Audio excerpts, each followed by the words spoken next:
So I am very, very thrilled to be here. Um, I used to actually be the CEO of one of India's largest skilling and employability companies. Very male dominated, and usually in a room when I entered, I was usually the only woman in a room full of bureaucrats, politicians, senior corporate leaders, and in most cases the youngest person in the room, which is fine. But my realization was that my gender seemed to be in everybody's mind except my own. So in my mind, I was representing a company, an industry, an organization, a whole nation-building initiative. But for everybody else, I was a woman leader. So I used to get a lot of this media coverage and questions saying, so as a woman leader, what are your challenges? I said, hey, woman leader kya hota hai? I said, I can either have woman challenges, which is the same as everybody else. My kids need to go to school, my husband doesn't, throw the towel where it is supposed to go, my maid doesn't turn up, which are gender challenges, which are woman challenges. And as a leader, I have leadership challenges कि मतलब मेरा attrition हो रहा है, sales targets meet नहीं हो रहे हैं, people have not been recruited. So I just want to understand where is that intersection. But what are you looking for as a woman leader? They said, "Nee, ma'am, I'm sure in a room full of male leaders, there must be something that you struggle with." I said, "Yeah, I mean, I have anger issues, I have guilt issues when I have to let people go." I said, "My colleague there, he has team management issues, he has control and delegation issues." So again, what are you looking at? Right? So no, I also have guilt issues about this. I'm being very honest. Right? So that whole thing came down to saying, and then that conversation would break down because then they would say, "Kinia, what do you identify as?" I said, "Leader, CEO, head of organization." And then that woman leader conversation would just keep going till either one of us would get frustrated and say, "Boss, ho gaya, matlab now we are done with this." But that led me to a very to the thinking inside around this whole concept of identity. This whole thing of saying, who do I identify as? And because we are in a room full of adults, we can have adult conversations. I used to find it very amusing when I got treated like the woman in the room. And in my mind, I'm thinking, I feel so sorry for you. You're so busy treating me as the woman, being condescending, being, I'm trying to look for politer words, but yeah. But basically saying, "Arey, you will manage, arey, how can we help?" You just be condescending and patronizing. Whereas in my mind, I'm furiously swimming under the surface. So I'm actually letting you play that game of your own condescension and your own patronizing. While in my mind I'm saying, you have no idea of what I'm actually doing as the leader. And so suddenly you'll be blindsided because I am swimming furiously under the surface, I am doing my work, I am not wasting my time reacting, responding, being in conversation with your problem of thinking, "Arey, ye to aurat hai, poor thing, she needs help. And she's a young woman, she needs even more help," right? And I'm actually feeling just sorry for you because I'm saying you have no idea do the work for the interview when it hits you. So that led me to this whole thing of our relationship with, like I said, both gender and identity. Now here's a biological fact. And there's a study that Yale had done on this one. That when a child is born, there are only 3 biological markers that they recognize: age, race, and gender. Everything else besides that, caste, creed, religion, education, is all acquired much later. But a child, when they are born, can recognize an old person from a young person, a man from a woman, from anything else that's on the spectrum, and a black from a brown, from a pink, from to a yellow, etc. If that's what we are born with, and then we get layered with multiple identities, education, caste, creed, religion, language, roles, responsibilities, whatever it is, right? So my first question to this panel, who by the way, they are extremely high IQ, intelligent women. So no pressure, ladies, no pressure at all. But the question I have is, what's your identity? How do you have a conversation with your own self about who you are? What are the elements? How do you unpack this whole thing of your relationship with your own self? Yes, of course. Okay. So, from you've already figured that, yes, you told them that you're born with X things. I think you're not really aware of who you are because you're being told who you are. Yes. It's a script. And if you're a woman, even more so, right? Of course, then there is culture, then there are the choices you make, there are cities you live in, all of this informs your identity. But I realized with my own experience that you start to question who you are very late in life. Okay? You just assume that this is who I'm supposed to be, and then you carry on with that. And then, as a woman, there are constant reminders of who you should be. To the line, girls can't be like this, girls can't be like that. And of course, we all speak from personal experience beyond fiction. And I grew up in a highly progressive home. And I read this book that Santosh Desai had written years ago, a book of essays called Mother Pious Lady. And I grew up in a military home, and he talks about how India at the time was really regressive. Women, girls growing up in homes were constantly made aware of the fact that they are girls, they are the lesser sex, the lesser gender. I read that book and I realized at the time what the world outside was. Okay, because I think we had a more equal, egalitarian sort of an upbringing in a more progressive household. So I began to understand only in my working life that my identity of what I think I am and what I'm told I am are two different things. And more importantly, who am I allowed to be and by whom? Because there is such an overlay of labels. So when the questioning starts, that self-inquiry starts, it takes forever to peel the layers off. So marriage or being single or being a parent or being a working woman, being a female author writing women's fiction. So as women, at every step of the way, our identity is questioned, and if you defy what you are expected to be, then that offends people, including women, I will say. We are not trying to villainize just men. Patriarchy, as Kiran and I often talk about in our podcast, isn't restricted only to men. So no enemies, all men are great and as good and as bad as women, but some are more. We like our men. We like our men. And I mean, they all have their issues, but yes, this patriarchy is what really confuses your own mind about who you are and what your deepest desires are. Because as a woman, again, are you allowed to have desires? Are you allowed to address them? Are you allowed to vocally, rebel or express your contradictory views to something? So that's what it is, and also then your identity keeps changing depending on the room you go into, right? Writer, woman, mother, daughter, daughter-in-law, wife, girlfriend, manager of the house. So it's a very fluid thing, I realize, and I think I'm finally, like, being in the 50s is so liberating because you have a greater sense of who you are. You're 50?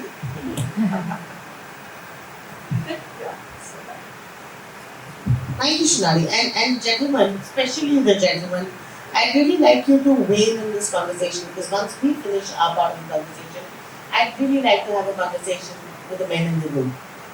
Because I truly believe, Shunali, what you're saying, and we build up on that, is that as women, we still are given an identity or own one or create one or explore one or are fluid with it or play with it. If I flip this and look at the male identity perspective, I think the conversation actually gets more complicated rather than getting easier. So I would like the men in the room to also think about what your concept of identity is, what your relationship with yourself is. Who are you to your own self? And we'll talk about that. But while we do about that, Kiran, what's your emerging concept of identity? Shunali said a lot about that already, so I'm just going to take that up and go to my personal experience. I was born to parents from two different religions, a Catholic and a Muslim. My father was very, very progressive. I grew up like a tomboy, completely. I had short hair, boy cut. I mean, we used to go together once a month and get our haircuts together, my father and I. I was in t-shirts all the time and shorts all the time. My mother fought valiantly to get me into, dresses with little ribbons and laces and, pleaded with my father, let her grow her hair out at least to her chin, but he never let me do that. So I grew up thinking of myself as a boy, and it didn't help that they named me Kiran, because Kiran is the most unisex name around here. So people who didn't know me thought I was a boy. And then, of course, I got my periods very early. I was 9. Then I had to become a girl. All of a sudden, overnight. And then I couldn't, run around anymore. I had to be a good girl. I had to dress a certain way. I had to cover up. I had to cross my legs and sit. I couldn't laugh too loud. So there was this spectrum that I went from, where I was a tomboy who was climbing walls and catching kites and climbing trees and doing all that. And my knees are still terribly ugly from all that. They're always covered because of that. And then become this good girl. This girl who performed as a girl should perform. Docile, don't laugh, don't take up space, don't interrupt people while speaking, and I think what girls are taught, and there are a few young girls here in the room, and I hope you're not being taught that right now, is to shrink, to not take up space, to not be loud, to not be public, not express your opinions. At least that's what our generation of girls was taught by our parents. I understand where that comes from. That is a very protective instinct, because the moment you get noticed, you become a target, and stay unnoticed, stay under the radar. I have grappled with multiple identities, as I'm sure all of us have. Daughter, mother, wife, career person, ambition. And both of them negate each other. As a career person, you're taught to be ambitious, you're taught to be loud, you're taught to take up space, you're taught to state your voice, be opinionated. When you go into private space, you're taught to shrink, you're taught to, to defer to others' opinions, Mother-in-law will say something, husband will say something, okay, you have to absorb everything. So there's this disparity that we live in. And I think, as Shunali said, in the 50s, you're just about realizing, I'm going to do what the hell I like. Running out of words to give, fill in the blanks. So I think identity and what I think I am, and the other identity, not being part of any family completely. As a child who is part of two different, of an interreligious marriage, I was never part of the Catholic ecosystem. I was never fully part of the Muslim ecosystem. And I married into a very Kattar Hindu family. So I'm still on the fringes of all three and observing all three. So identity is a work in progress. Yeah. Nusrat. It's really interesting that we have very similar childhoods, because I grew up in a multicultural house where my maternal side are Catholics and paternal side Muslims.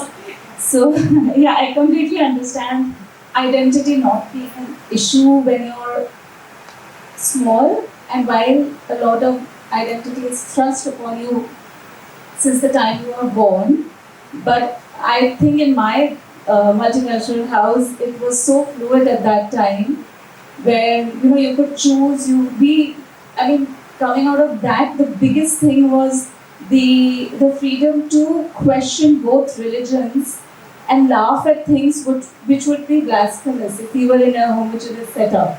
So we could laugh, we could say, okay, what's this big thing about doing matam, you're beating your chest, how is this acceptable?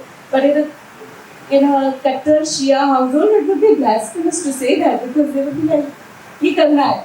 So anyway, since the other two panels have so nicely covered the gender identity norms that we all have to face irrespective of our genders, I'll take it more inward to my personal identity, which again is evolving. So a lot of my identity was thrust upon me once I became an adult and came to New Delhi from Lucknow. Suddenly, I was in the hostel asked to introduce myself, and invariably the next question after I would say Nusrat is, "Oh, you're Muslim." So I didn't realize I was that deeply Muslim that my name should encourage people to ask this extremely personal question. But it did, and I also had to spell my name every single time, and sometimes say things like Nusrat Fateh Khan, go on Nusrat, because people I realized are so cloistered in their households that when they meet someone who's not from their setup, it unnerves them a little. And ye to kuch aur type ka naam hai. So Lucknow gives you that freedom, the mix and the Ganga Jamuni Tehzeeb. So it's no big deal if you're Hindu or Muslim or whatever. Like we all have such shared experiences being Lucknowites. But so that was a time when I started, and that was also unfortunately the time of 9/11. So being Muslim was just not enough. You had to also define what kind of a Muslim you are. You're a fundamentalist Muslim, you're a moderate Muslim, or you're a believer. So you started giving a little bit of prefix also, I'm moderate. I grew up in a multicultural house, type of things. But then I came to Bombay and I entered a very, very male-dominated cinematography department. But because I was trained by female professors in Jamia, the idea that I cannot become a female DOP, a DOP in Bombay, was alien to me. I was like, these women are teaching me, they are doing, they've made documentaries. Sure enough, I'll go to Bombay and just crack it. So that was one more very, very gender-oriented identity when you also become a woman in the male thing. So people would give you unsolicited advice like, आप तो बहुत soft spoken हो, आप थोड़ा गाली बोलो, इससे बोलो, और cigarette पियो, everything.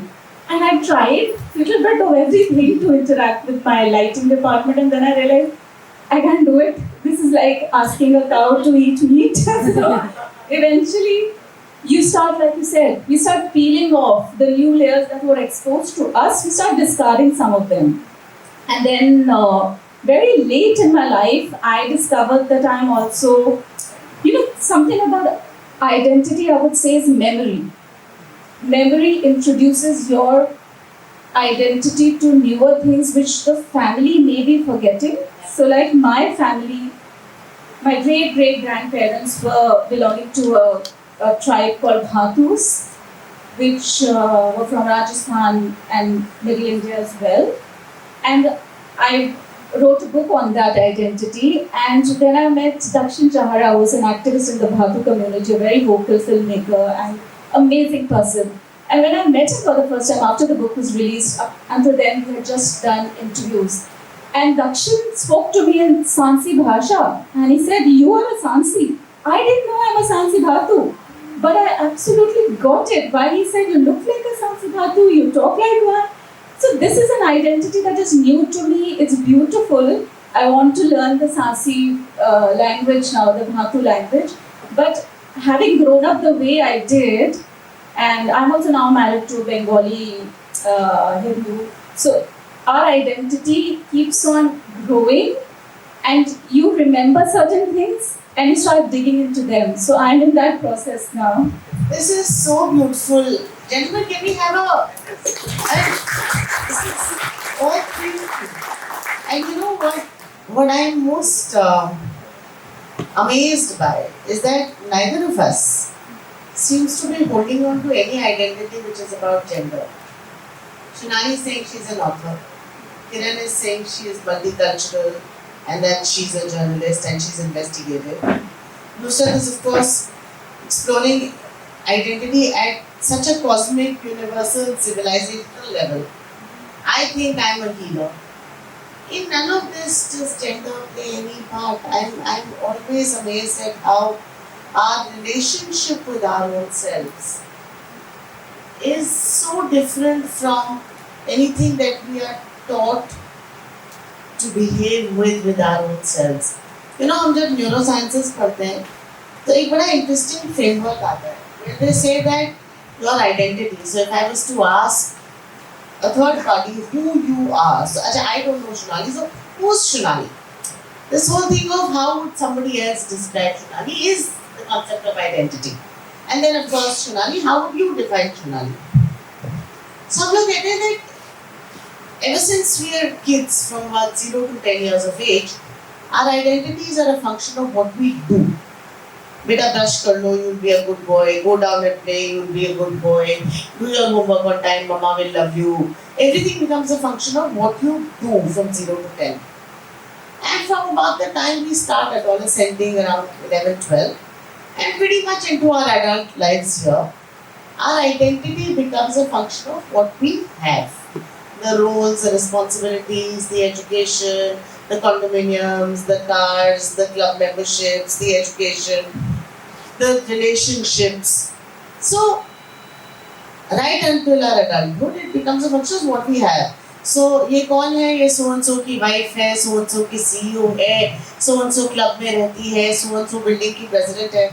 Can I request some of you to also move this side, please? There's a whole vacant up side में ना बैठे. आप लोग आगे आके बीच में बैठे हैं. आप बहुत जगह है इस side पर. And so our identities therefore become a function of what we do and what we have. And I often find this prompt very provocative to say that if I strip you of everything you do or have, then who really are you? Right? And ever once so often, it's a good question to pause and step into to say, who really am I? And then, Kiran, I want to come back to you because you write, a lot of your writing is actually about conflicts in this who am I and twisted mind spaces and people who are lost in the, so, and really it's an identity conversation more than it is a murder, mystery, thriller, psychiatric disorder, bipolarity conversation, supernatural conversation. And जब वहाँ पे conflict हो जाती है ना in this whole thing of who am I, that's when Kiran's writing comes into play.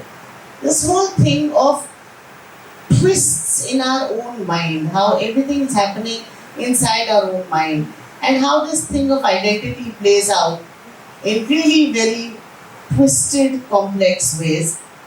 So Kiran, I would love for you to talk about this whole thing of a twisted relationship with my own self, the idea of a twisted identity, and therefore your inspiration and your writing. That's a very loaded question, Eika. I think all of us are twisted in some ways. We have bits of us that are up for public consumption. We know that this is the face that we present to the world. And there's bits of us that are hidden from public consumption. They may be palatable or not palatable, depending on what the society around us considers acceptable or not. And we all know of people, right? We all know of the very nice, polished, well-behaved gentleman who is always polite with everyone, but he could be a domestic abuser, right, behind the walls of his home. We all know of the woman who is a wonderful mother, wonderful employee, perfect in every way, but she might in some way be extremely rude to people who are not of a certain station. So there are spots where the mask slips occasionally. There are also psychiatric disorders. As we all know, there are people who have personality associated disorders where they have multiple personalities. And that is, I think, the greatest indication that all of us have bits and pieces of us where we cordon off.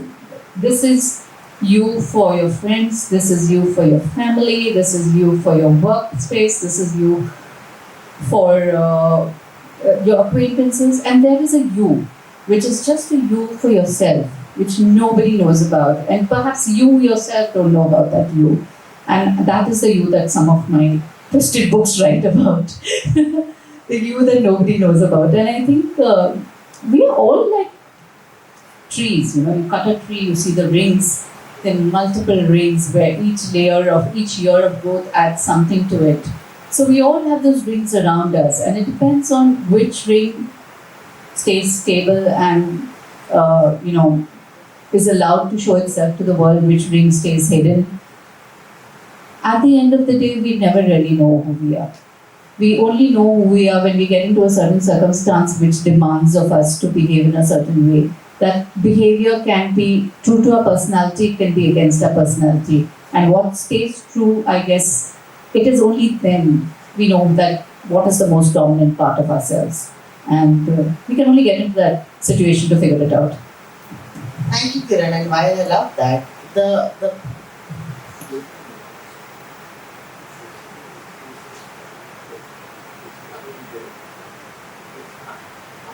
so before I come back to Kiran's response, the session at HPSU is starting in 10 minutes. So please spread word about that, and once you finish with this session, please go there and join a couple of sessions there. There are sessions happening at both places through the day. Yeah, it's coming back. So, when Kiran talks about this whole idea of the twists in our own mind, the complexity of our own relationships, the idea of our own multiple personalities, all of that, this whole question of who am I? What I pick up is also the sense of who the world thinks I am. How am I to my friends? How am I to my family? How am I at work? How am I at home?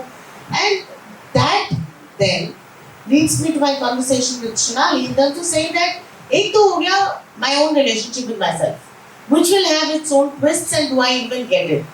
The second one, both easier and difficult, is what the world makes out with me, my relationships. And why it's easy is because then I don't have to take responsibility of myself. तुमने कहा है ना कि मैं पागल हूँ, तो ठीक है, I am happy to be mad about it. तुमने कहा है कि I am kind and considerate, so that also forces me to be kind and considerate, because I am adopting my identity based on who you think I am to you, or who you think I should be. So Shunali, when we get twisted in our own heads, in our relationship about ourselves, we get Kiran's fiction, an identity crisis. I want to know what happens when we get twisted, because a large part of our identity is the roles and responsibilities we assume. I want to know what happens in relationships where we take on identities that are assigned to us and build up on those, and how they play out. So in my previous novel, I dealt with a woman who is looking for her identity within a marriage, because when you start with an empty cup, you very quickly start filling it up with, okay, my husband loves me, I love him, I have this position in society, and I have 2 or 3 children, and they go to such and such school, so this is who I am. But I think that when you let all these external things define you, particularly a relationship, my character has to take a backseat from her career because now she's raising a family. She begins to feel lost. And when I say my character, it is a representation. Fiction comes from real life. And many women and men, I'm sure, but I can speak for women since I'm not a man, begin to feel lost, because when those relationships stop defining them with as much intensity as they did before, because like I'm looking at an empty nest right now very soon. My younger daughter is going to leave for university as well. My husband travels a lot for work. My own writing is a very solitary exercise. So I'm already grappling with this question, who am I going to be in that house pretty much by myself and my writing desk and my dogs, right? And this is of course a golden opportunity for someone to again do self-inquiry and get in touch with themselves. But there's also a great sense of loss because you've never just been that person. You've never been an island unto yourself, even though Buddha says you are. So, so there's this element, and also you can be a fiercely independent woman in the boardroom. Okay, you could be a commander commanding a battalion. Since women are joining the forces these days and leading missions to Sudan and whatnot. Okay. But at home, in front of your mom or your mom-in-law or your husband, you're suddenly the submissive person because you don't want to be abrasive. You want to keep peace. You don't want to, rub someone the wrong way because people are only too willing to be rubbed out the wrong way. And also, as we just discussed, as you said, and you said, Kiran and Eika, you said that our identities are constantly evolving. But within relationships, it's very hard for people, those who love you the most, to see you as a dynamic, continuously evolving, fluid being. So then if you tell your mother off, for example, or your mom-in-law that, I'm sorry, what are you saying? But you were not saying that to her 10, 20 years ago. They can't take it. They take it as a person up front. So there's that. And then, of course, I mean, not directly related to this, there's also our identity, which is on social media these days. We sit beside it. On social media, you know, I'm this person who has no insecurities, who has no guilt, whose relationships are so balanced, hashtag feeling blessed, okay, friends like family. But I'm realizing that Saturday evening I have no plan, there's no one who's invited me, there's no one to spend time with me. Who am I? So I think that it's as rewarding as it is frightening, this question, who are you without your relationships? So that. Thank you so much, and that brought out a lot to the surface.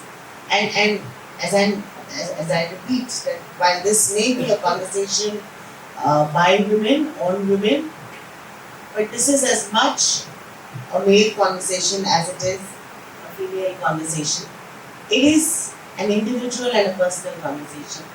And by the time we finish, and that's where I'll speak to Nusrat about it, it will be a civilizational conversation, right? And we will talk about this and why it is so relevant in today's geopolitical context, right? So Nusrat, there's identity, which gets complicated and difficult at the level of the self. There's identity which gets difficult and complicated and evolves and changes, and there is irrationality across or irrationality within.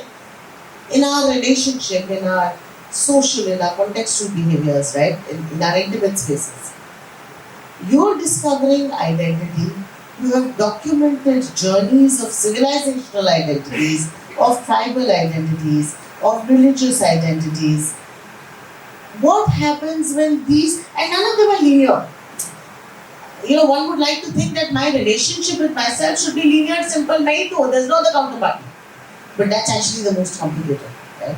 In our relationships, we would think, hum do hi jan to hain. So how complicated, how difficult can it get? Right? It's just managing you and your expectations and me and my behaviors. There's just you and me. But you and me is a very complicated life journey.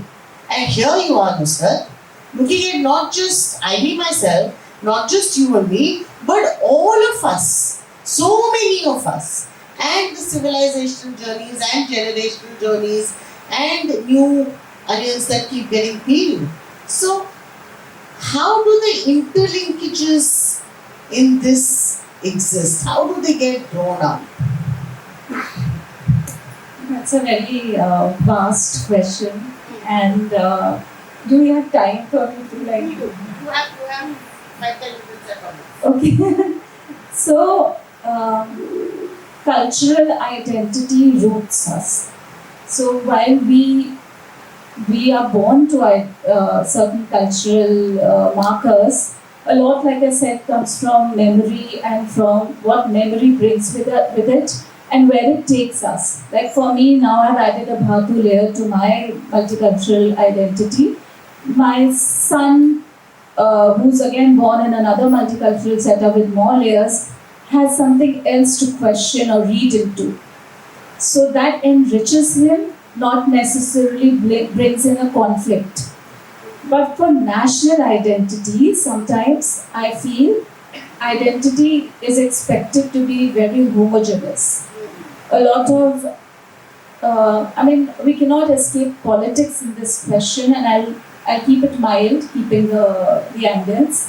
But there's a insistence on a homogeneous identity, and a lot of it is rooted in a bunch of thoughts from, so that says that if your religious places are not from India, you cannot completely belong or identify to India. Now that brings in the question of certain other religious identities that may not necessarily have their religious places in India. Hence, we sometimes have to answer or give evidences of our complete rootedness. But I recently did a DNA, ethnic, tracing of my DNA roots, and I must tell you that my mother, we discovered, was 99% Indian subcontinent, and that's brilliant. I discovered I was 86, a lot of it rooting to Iran from my paternal side, a lot to like Kazakhstan, Central Asia, Tamil Nadu. I'm, by the way, more Bengali than my Bengali husband. So that's what I'm saying. husband's family are Brahmins. We don't like to add these, but because we're having this conversation, I'm saying this. They thought they are like as homogeneous as can be. हमारे तो खानदान में कहीं दूर दूर तक नहीं हुई ऐसी शादी. But I turned out to be more Bengali. My brother turned out to be more Bengali. So we don't know. We don't know where roots go, how far they go. But in this situation, when you are asked to introspect your identity and give evidences and proofs of how deeply you belong, then that conflict makes you question, opens up newer things, which makes it even more beautiful. Challenging but beautiful, because then you're like, nahi hum to ye bhi hai, hum wo bhi hai, which only makes it, I think, better. And I think so, India by default, as you know, you've studied so deeply into civilizations, India is what it is because of the multicultural identities that so many of us who live on this land bring with us. So it's beautiful to just think that from one tribe, which many historians say were the original inhabitants of India, Dhatus, to having some bit of traveled DNA. So it's deeper than this conversation, it's deeper than a lot of texts that are still emerging. Yeah, I don't know if I answered that. I think that really helps. And therefore I'm very tempted to actually jump into this one rapid fire before we sort of open it up to the audience, which is that in all of this, whether it is my identity and the twists in my mind, my relationship contexts and the twists and the turns thereof, or my national civilizational contexts and the twists and the turns thereof, sahi galat kya hai? What is whose, and that's my question for all of you, where do you decide who's right and who's wrong and what's right and what's wrong? Where does that delimitation come in? Where does me versus me, or me versus you, or us versus them? Where is the boundary between the right and the wrong? What's right and what's wrong? I think there are blurred lines. Because everyone is coming with their own schemas and their own lens to look at the world and decide who you are. So is there a I don't want to say the right way, but is there a way to work this that is all resolving? You're asking me? Okay. I'll just say this simply, that I think firstly, like a girl, like a Brahmin, like a this, like a that, these labels have to go. And I think a big part of education, and not scripted education only, just living life and learning in life, is we internally need to stop dropping our own labels first. And then the rest can follow. Okay, thanks. Kiran? What is right and what is wrong is a question that has been going on for centuries. So it's not just what's right and what is wrong according to you yourself versus another. It's a general thing of what is right in the world. What is right for me is not right for another person. It could be somewhat right for another person. There are layers of this. I have made my peace by deciding that what is right for me, what feels right for me is what I stick by. Very often it will not be right with another person.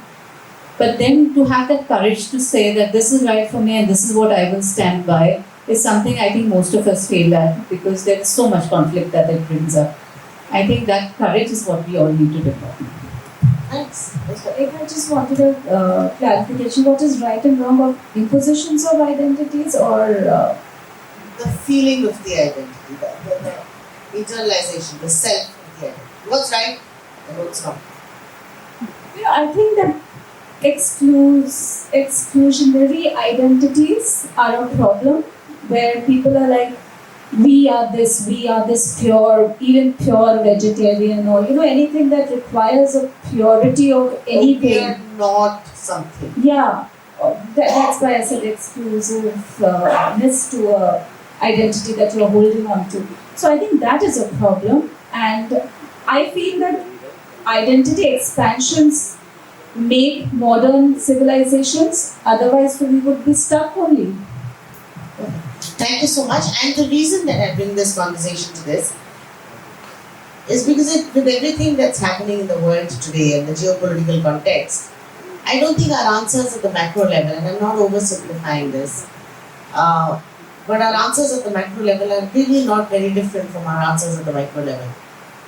Right? So whether we are judging ourselves as a nation, or the world as civilization, or the global geopolitics, it essentially comes down to the question of these identities.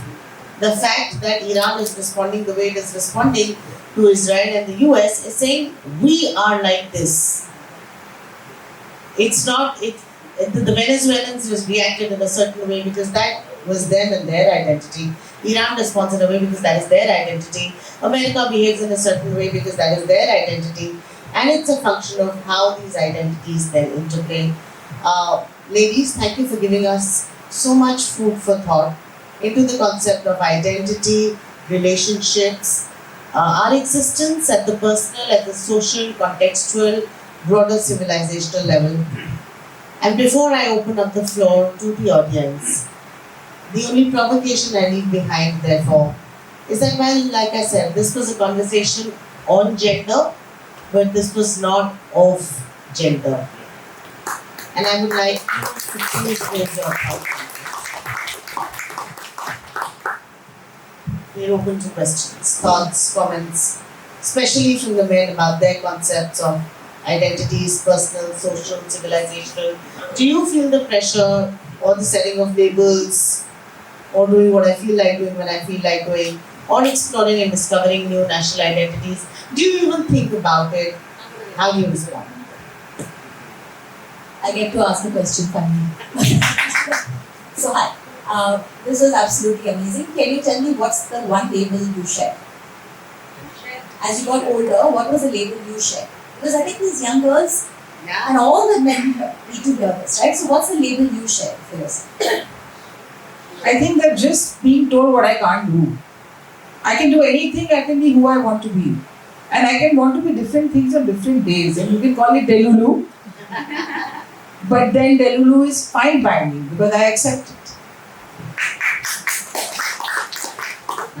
Yeah, all of you. I don't think I shared any labels, Sunita. I think I adopted a label. I became selfish. Love it. It's still work in progress, I told you. Yeah, it's work in progress and she's on my case all the time, but I'm adopting it now. I don't think I've shared. I've collected. I'm not sharing anything.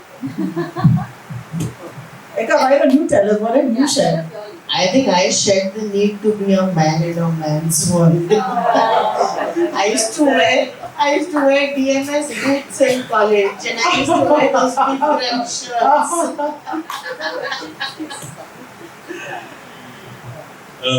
I was not to speak, but then you said something which triggered me to say. I want to say something. You had asked a question: what is right, what is wrong, or what is right? I think there's a gospel. Might is right, and you have to decide what is might. The fact of the matter is today, in our society, if there is anything that is happening, who do you think would be seen to be right? And I think it is the female gender, feminine gender, which would be first seen to be right. And that becomes a might. So therefore, there is no argument on this. But on the other side, this is not a perfect world. Some people drive on the right, some people drive on the left. They have decided. So you can take a decision what is right, whether left is right or right is right. So I think this debate will remain on. But at the end of it, I think one of the most, I would not really want to call it pseudo, but I have no other word for it. I think my principles is the most bogus statement I've ever heard. Whose principles? What are principles? Everybody has got a code, my principles, but we never define those principles. It is during the argument, you find that you now want to get out of a situation, then you say, my principles don't allow. But did you ever declare your principles in your life? No. Principles shift every day. So, I think what we are talking about is, if the society has decided that we are going to be in a certain way, and that is how the legal system has now brought us to, I think that makes whoever is white good still be right all the time. Thank you. I'd just like to add to the point which Nusrat had made, who are we? And I think I'm glad you pointed that out, because India is India because we have multiple identities. And I think one has to thank Gurudev for giving us a national anthem. It says Punjab, Sindh, Gujarat, and Maratha, Dravidu, Utkal, Banga, because this is perhaps the strength of India, that you can be a proud Punjabi and a proud Bengali and a proud Muslim and a proud Sindhi. The fact that we're sitting here in this hall today, I mean, Kovarsky Hall, in Bombay, and it's a wonderful country, and we've got to strengthen this. And I think it is through festivals like this that we strengthen the concept of India, that is Bharat, also Hindustan. And I love that, Sanjeevji, not only because it gives us the freedom to be Indians, but more importantly, it takes away the obligation to be anyone else, or compete with anyone else, or live to some other parameters, And as individuals and as a nation. and also it does not expect you to give up my identity as a Punjabi or as a Bengali or as anybody else. And all the members of the panel here, and all of you represented so many multiple identities. I mean, Khullar Shroff, Kiran Manral, so many things. I mean, Shunali and Eika Banerjee, Chatterjee, everything. And you guys, beautiful Miami. So I think it's a great thing. And I'm very going to go to the Thank you for this absolutely great. And Sandeep Nithan insists on, I don't think he even knows what my name is, because you know my name. In his mind, I'm 5'11" GR, 5'11" Gurkha reference. He looks at me and says, 5'11". That's one identity. That's an identity. Oh, I carry my Gurkha identity with pride. My father was in the 5'11" Gurkhas. Eika means one. Gentlemen, thoughts? I'm sure some of this conversation was alien to you, some of this conversation was familiar to you, some of this conversation you agreed with, a lot of this conversation you didn't agree with. So shoot at us some thoughts that this has provoked for the day, at least. And that's exactly what this festival is trying to provide, right? A platform to have different voices and make sure that we hear all of them. So if you can't dissent right now, please feel free to dissent with these wonderful authors. There's lots and lots of books outside that you can buy. There's an author book signing area. Grab the author you want to talk to, maybe take a photograph with them, post it on our Instagram handle. Have a coffee.